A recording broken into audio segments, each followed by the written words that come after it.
ચાલો એક કલ્પના કરીએ. આપણા મગજની અંદર અબજો નાના નાના ન્યુરોન્સ એકદમ શાંતિથી પોતાનું કામ કરી રહ્યા છે. પણ પછી અચાનક જ એક વીજળીનું તોફાન શરૂ થઈ જાય છે. ના, આ કોઈ હવામાનની ઘટના નથી. આ છે વાઈ. તો આજે આપણે આ જટિલ સ્થિતિ પાછળનું વિજ્ઞાન અને એની પાછળની જે માનવ કહાણી છે એને સમજવાની કોશિશ કરીશું. આ શબ્દો સાંભળવામાં જેટલા નાટકીય લાગે છે ને એટલા જ સાચા છે. આ કોઈ કવિતા નથી, પણ એક હકીકત છે. એવી હકીકત જે ઘણા લોકો માટે જીવન એક જ સેકન્ડમાં બદલી નાખે છે. તો ચાલો આ વાતને જરા ઊંડાણથી સમજીએ.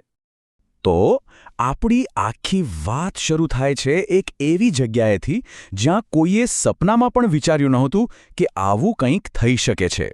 જગ્યા છે વડોદરાનો એક સાવ સામાન્ય લાગતો ક્લાસરૂમ. ક્લાસમાં છે 22 વર્ષનો રોહન, એકદમ હોશિયાર, કોન્ફિડન્ટ સ્ટુડન્ટ. એ પોતાનું પ્રેઝન્ટેશન આપી રહ્યો છે. બધા એને ધ્યાનથી સાંભળી રહ્યા છે. બધું જ એકદમ નોર્મલ હતું. એકદમ સામાન્ય દિવસ, એક સામાન્ય ક્લાસ. અને અચાનક બધું બદલાઈ ગયું. બોલતા બોલતા એ અટકી ગયો. બસ એકદમ ચૂપ. એ ખાલી સામે જોઈ રહ્યો હતો. કોઈ જ રિસ્પોન્સ નહીં. જાણે કોઈએ રિમોટથી એને પોઝ કરી દીધો હોય. આખા ક્લાસમાં સોપો પડી ગયો. અને એ શાંતિ તૂટી. એકદમ અચાનક જ એ નીચે ઢળી પડ્યો. એનું શરીર પહેલાં તો લાકડાની જેમ અક્કડ થઈ ગયું અને પછી બેકાબૂ રીતે ધ્રુજવા લાગ્યું. સ્વાભાવિક છે, ક્લાસરૂમમાં તો ડર અને ગભરાટનો માહોલ છવાઈ ગયો. તો આ શું હતું? શું થયું રોહન સાથે? આ કોઈ સામાન્ય ચક્કર આવીને પડી જવાની વાત નહોતી. આ હતું એના મગજની અંદર ઉઠેલું એક ભયાનક તોફાન.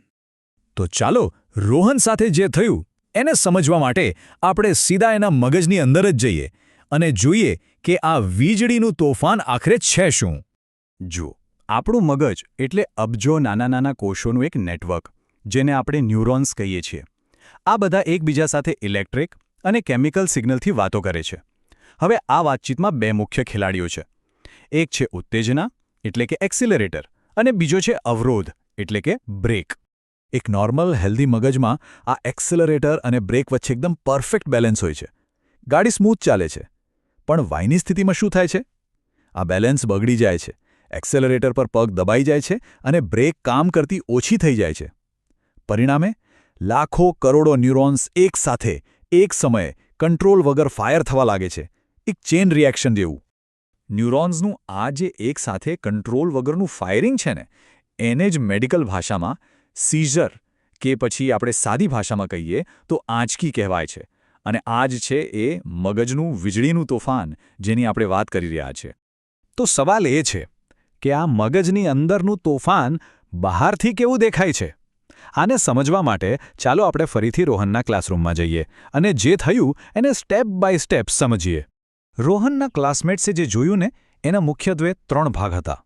સૌથી પહેલો હતો ટોનિક ફેઝ. આમાં વ્યક્તિ અચાનક બેભાન થઈ જાય છે અને શરીર એકદમ સખત થઈ જાય છે. એના પછી તરત જ આવે છે ક્લોનિક ફેઝ. આમાં શરીર, ખાસ કરીને હાથ પગ, એક તાલમાં ધ્રુજવા કે ઝટકા મારવા લાગે છે. અને જ્યારે આ બધું પૂરું થાય ત્યારે શરૂ થાય છે પોસ્ટ-ઇક્ટલ ફેઝ. આમાં મગજ ધીમે ધીમે રિકવર કરી રહ્યું હોય છે. એટલે વ્યક્તિને ખૂબ થાક, કન્ફ્યુઝન અને ઊંઘ જેવું લાગે છે. હવે એવી કેટલીક બાબતો છે જે મગજના આ નાજુક બેલેન્સને બગાડી શકે છે અને આંચકી લાવી શકે છે. આને ટ્રિગર્સ કહેવાય છે. દાખલા તરીકે પૂરતી ઊંઘ ન લેવી, બહુ વધારે સ્ટ્રેસમાં રહેવું, જે લોકો દારૂ પીતા હોય અને અચાનક છોડી દે, અમુક ખાસ કેસમાં ઝબકતી લાઇટો કે પછી કોઈ ઇન્ફેક્શન કે તાવ. આ બધી વસ્તુઓ તોફાનને આમંત્રણ આપી શકે છે. પણ સૌથી સારી વાત એ છે કે આ કોઈ એવી સ્થિતિ નથી જેનો કોઈ ઇલાજ ન હોય. આ અસંતુલનને કાબૂમાં લઈ શકાય છે. તો ચાલો હવે એ સમજીએ કે ટ્રીટમેન્ટ આ તોફાનને શાંત કરવામાં મદદ કેવી રીતે કરે છે. યાદ છે પેલી બ્રેક અને એક્સિલરેટરવાળી વાત? બસ, વાઈની દવાઓ બરાબર એ જ સિદ્ધાંત પર કામ કરે છે. આ દવાઓ શું કરે છે? એ મગજની બ્રેક સિસ્ટમને વધુ મજબૂત બનાવે છે અને જે એક્સિલરેટર જરૂર કરતાં વધારે દબાઈ રહ્યો છે એને થોડું ઢીલું કરે છે. એની સાથે સાથે એ ન્યુરોન્સને પણ સ્ટેબલ કરે છે જેથી તે ખોટી રીતે ફાયર ન કરે. ટૂંકમાં દવાઓ એ બગડેલા બેલેન્સને ફરીથી પાટા પર લાવવાનું કામ કરે છે. તો આ તો થઈ વિજ્ઞાનની વાત. પણ ચાલો હવે આપણે પાછા રોહનની કહાણી પર આવીએ. કારણ કે આ સ્થિતિ ફક્ત શારીરિક નથી, એના કરતાં ઘણી વધારે છે. ખબર છે, રોહન માટે સૌથી અઘરી વસ્તુ એ શારીરિક આંચકી નહોતી. ના, એના માટે સૌથી મોટો પડકાર હતો એ ડર, એ અનિશ્ચિતતા કે આ ફરીથી ક્યારે થશે, ક્યાં થશે. આ એક એવો ડર છે જે વ્યક્તિનો આત્મવિશ્વાસ છીનવી શકે છે. પણ રોહને હાર ન માની, યોગ્ય સારવાર લીધી અને સૌથી અગત્યનું, એણે પોતાના ટ્રિગર્સને સમજ્યા અને એને મેનેજ કરવાનું શીખ્યું. અને ધીમે ધીમે એણે પોતાના જીવનની ડોર ફરીથી પોતાના હાથમાં લીધી.